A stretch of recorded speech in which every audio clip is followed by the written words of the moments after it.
Hi everyone, welcome to NCPL. I'm Rambabu Vasupilli, CEO of NCPL Group of Companies. In this video, I would like to discuss what is the care you have to take when you prepare your resume, what are some of the do's and don'ts in the whole process.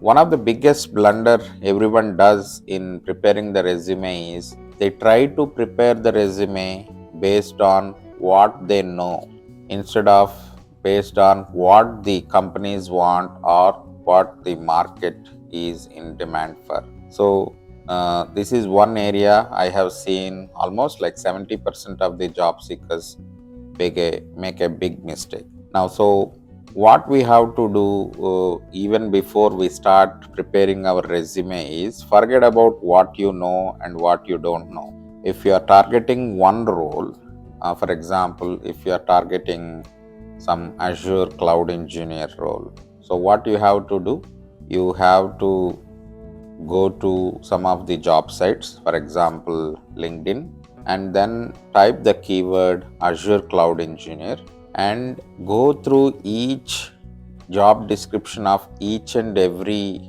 job posting that you have and study at least 50 job postings related to Azure cloud engineer position. So make a note of what tools and technologies they are asking for, what services they are asking for, what responsibilities they are asking for each JD. So you have to prepare notes for each JD. So like that you will have notes of 50 job descriptions. Now combine all those 50 job descriptions and then observe what is the commonality in all those 50. What tools are common, what services are commonly asked, what roles and responsibilities are commonly asked, and assign a density for each one of that tool, service, or the roles and responsibilities. Then, whichever tools, services, and roles and responsibilities have higher density, meaning when I say higher density, more than one. So, pick up the top items, tools, languages, or services, and roles and responsibilities, and then we have to start preparing a resume with those points in your resume. So, for example, pick up some of the roles and responsibilities which are frequently being asked and try to put them on the resume. And pick up some of the tools and services they are frequently being asked and put it in your skill matrix and in your professional summary. So this is the first homework you have to do. Based on all these points, then based on what you know as well, try to prepare your resume.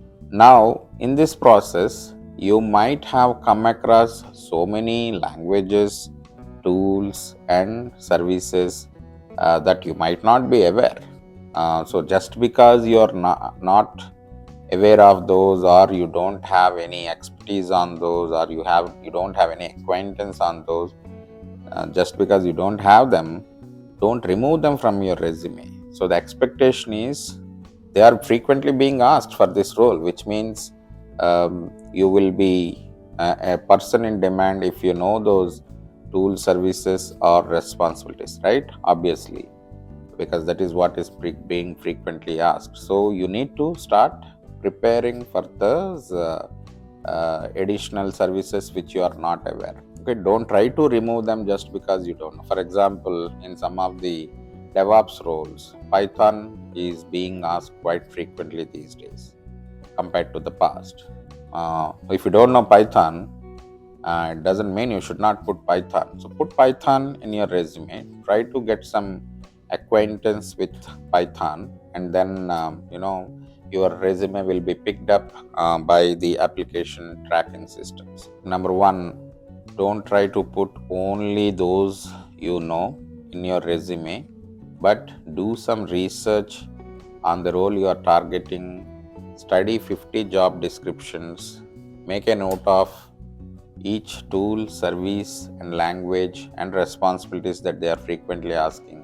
Assign some weights to them and pick up top 10 or 20 points and then try to prepare a resume, and whatever technologies, tools or services that you are not aware of, then try to prepare for them, do some courses related to them, you watch some YouTube videos, do some projects related to that tool or service, and then you will be ready with the resume and you will be ready preparing for that resume, and then go for interviews, right? So don't blindly go for interviews with a resume which has only those which you know. Industry is not really bothered about what you know. Industry is bothered only about what they want, and if you are a good fit for that role based on your resume, your interview performance, and whatever they need.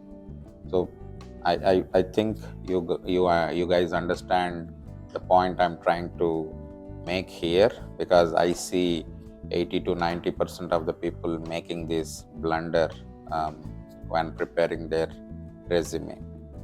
Hope this video is useful for you. If you like more videos like this, feel free to subscribe to the channel, and if you have any questions related to this video, post it in your comments and I'll be there to respond to those comments. But if you wanted to talk to me in person or online, you can set up a call in my calendar and we can both discuss and strategize your career pathway. Thank you so much.